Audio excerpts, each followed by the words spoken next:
Acharya Ji Pranam.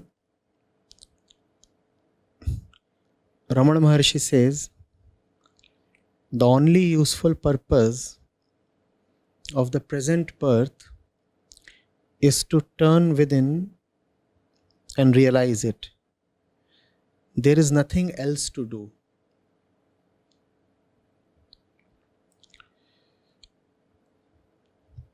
Then comes the question.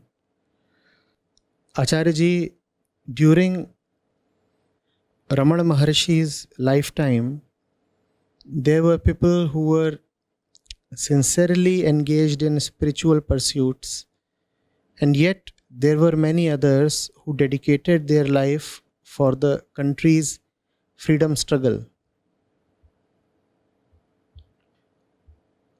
Even some saints chose not to take part in the affairs of the country and remain as they are. And some saints chose to fight against the discrete manifestation of evil in the society. How do we know that we have to be active participants in the affairs of the world, or we have to turn inwards and realize? How do I know if one is suited for karma or Gyan?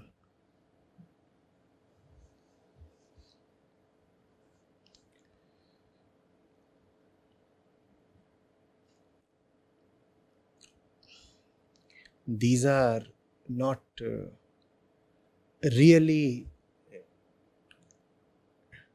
different.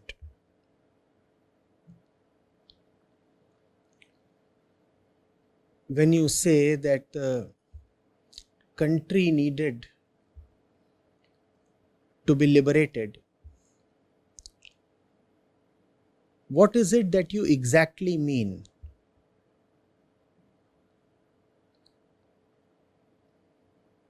Those who were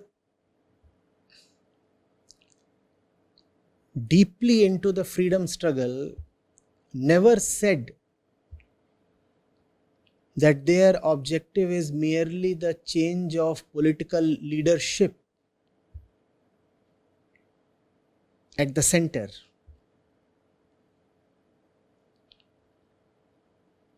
They were very clear that the country is an organic entity, and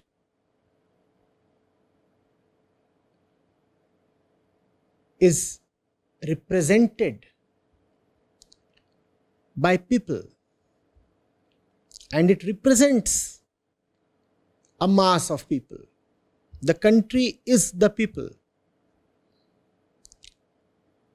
So the liberation of the country is just another name for the liberation of the people. When you say, I am fighting for my country's independence, you are actually fighting for the people's freedom.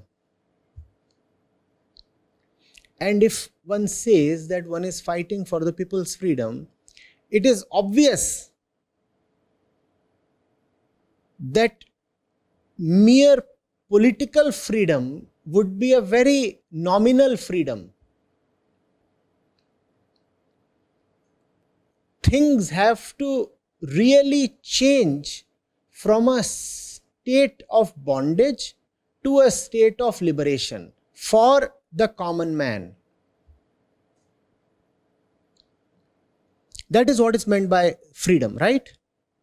So when you say that you want the country's freedom, you actually want the state of the country's residents to change from one of bondage to one of freedom. Now, in what all forms does the common person in the country suffer bondage?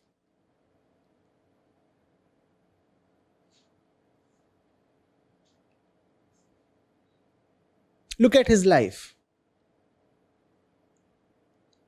Look at your own life.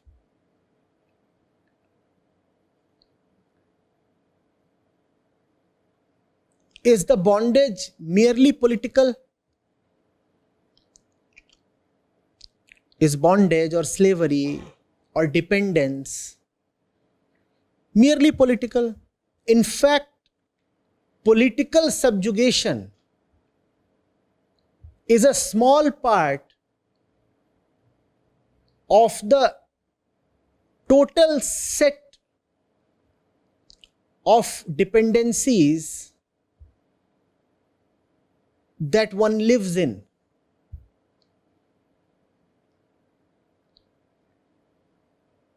Right?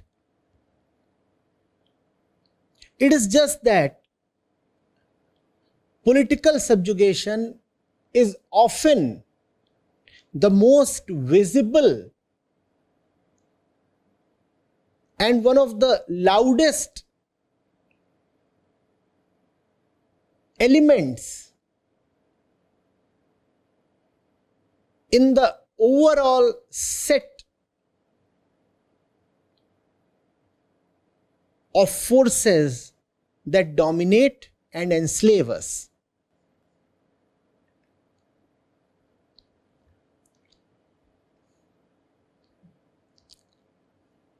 Look at Mahatma Gandhi, or look at Bhimrao Ambedkar, or look at Bhagat Singh, or look at Subhash Chandra Bose, or look at Jawaharlal Nehru.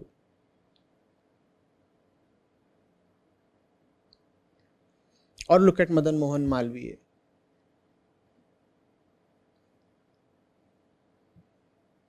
Go and talk to them, read them.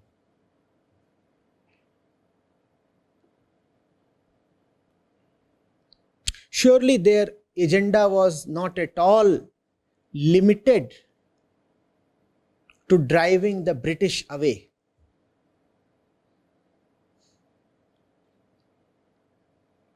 Driving the British away might have been their immediate objective, but it was not the only or the final objective. There were a lot of things to be done once the Brits were gone. In fact, Mahatma Gandhi resigned from the membership of the political party Congress 2 decades before independence.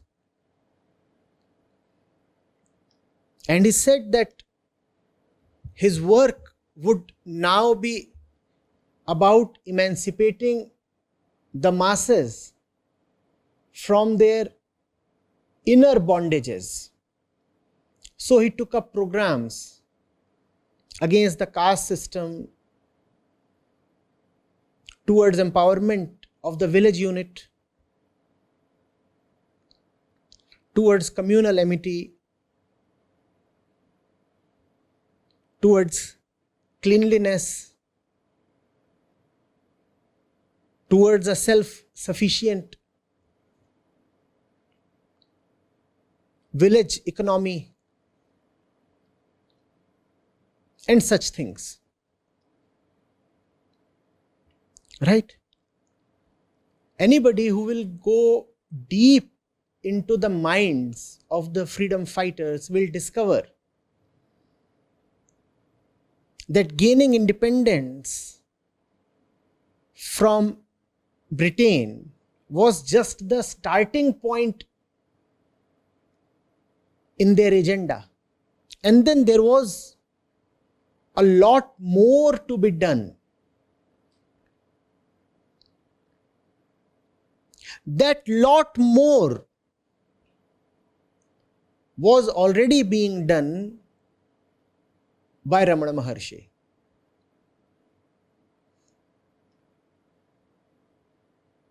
So Ramana Maharshi is actively contributing to inner freedom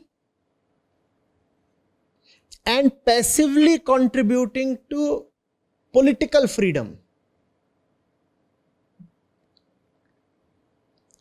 And the active political freedom fighters are immediately and actively contributing to political freedom and potentially contributing to inner freedom. Because once political freedom is achieved, it becomes easier to bring about other freedom-centric changes in the society. So both were doing the same thing, be it Ramana Maharshi or be it a Mahatma Gandhi or Chandrasekhar Azad or Bhagat Singh. It's just that the means were different. When Ramana Maharshi liberates you from within, then how will you support outer subjugation? The one who has come to see himself as the ever free Atma, how will he now bow his head down to an external master? Therefore, it is no surprise that many of the freedom fighters were deeply spiritual in their approach. When you are spiritual, then you know inner freedom. When you know inner freedom, then you give no importance to external bondages. Doesn't matter how lucrative they are or how overpowering they are. Are you getting it?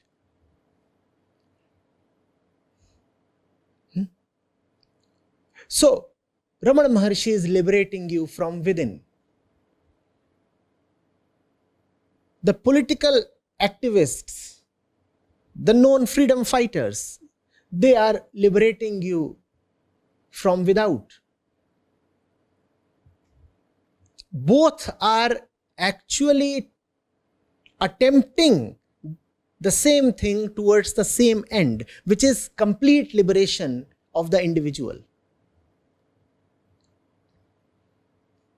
So do not try to see a division or a dichotomy here.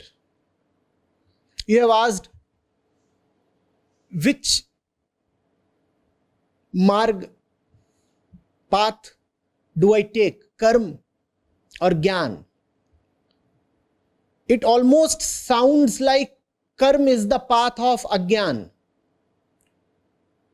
The moment you say that should I take the path of karma or gyan, you have made karma sound like agyan and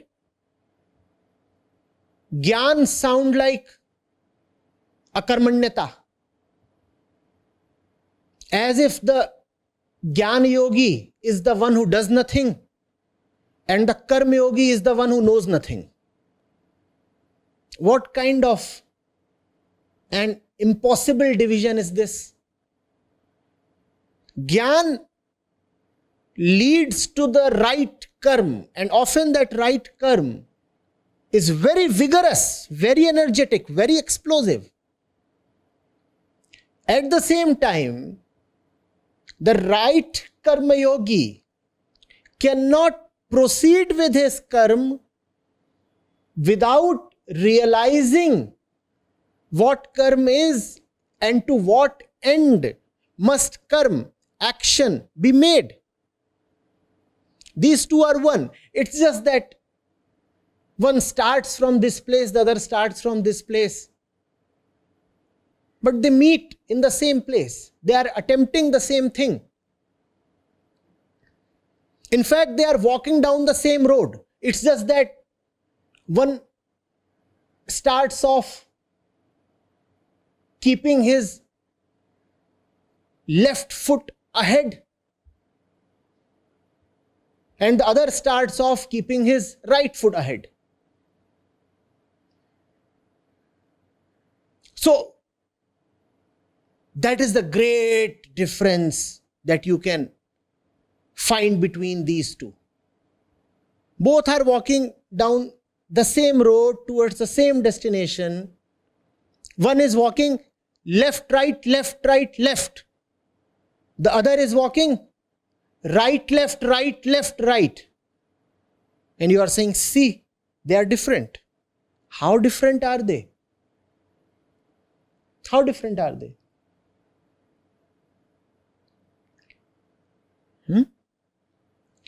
Never say that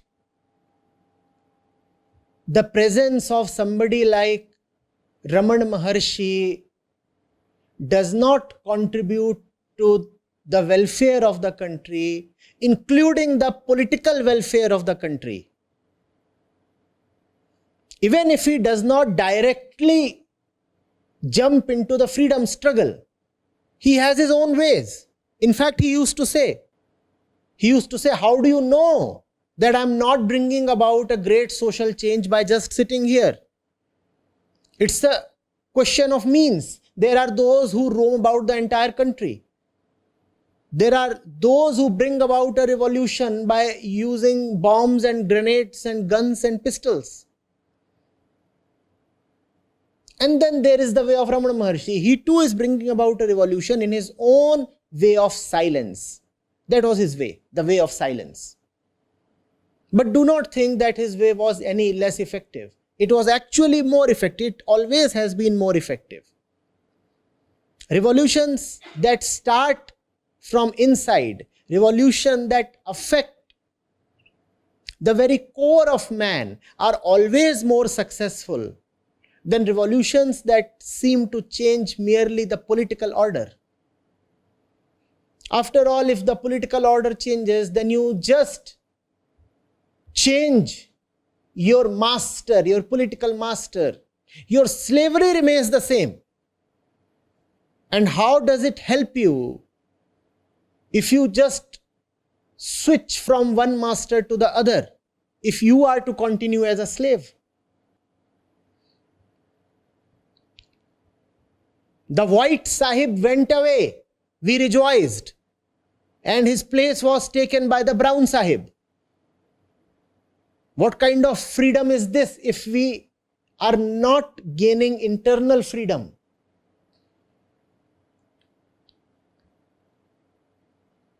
It saddens me to say that Indians are still one of the psychologically most subjugated and most subdued people in the world.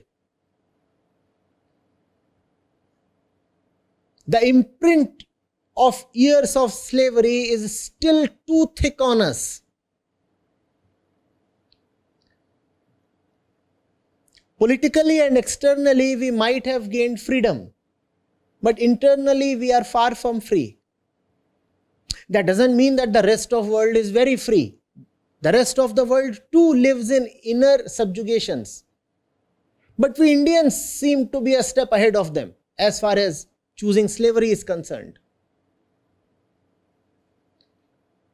That is the concern of a saint. The saint says, of what use is political freedom if internally you still choose to be a slave of somebody? Worse still, of what use is external freedom if internally you are a slave to yourself?